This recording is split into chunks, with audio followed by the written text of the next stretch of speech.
100 গাড়ি যায়, সেই সব গাড়ি দেখেন সব পার্কিং করে রাখছে আজকে ভোট দিবে বলে। তাই বাংলাদেশের লোক যে এতটা সচেতন হয়েছে এটা আসলে এই রাস্তায় আসলে বোঝা যাচ্ছে।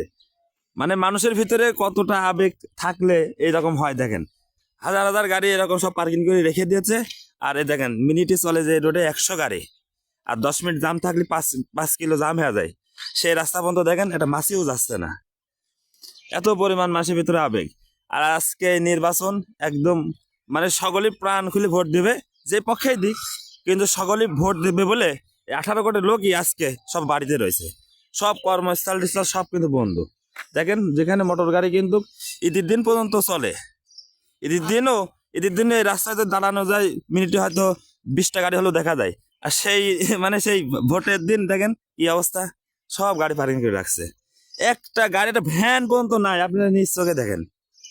একটা খুলনা কুষ্টিয়া হাইওয়ে রাস্তা যেখানে মিনিটে 200-100 গাড়ি যায়, সেই রাস্তা পর্যন্ত আজকে একদম মরুভূমি।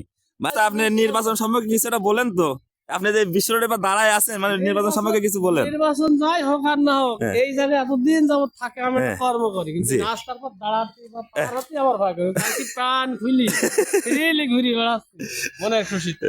মানে তাহলে আপনি বলতে চাচ্ছেন যে আমার গাড়ির চাপা দিবি, তাহলে আপনি বলতে চাচ্ছেন যে মানুষের লোক এতটা সচেতন হয়েছে যে গাড়ি ঘোড়া যেখানে যা সব বন্ধ করে রাখছে। হ্যাঁ, আসলে খুবই ভালো একটা বিষয়, খুবই ভালো লাগছে যে দীর্ঘ 17 বছর পর আজকে মানুষ ভোট দিতে পারছে প্রাণ খুলে। তো সো গাইস, এই ছিল আজকে ভোটের দিনের ব্যাপার।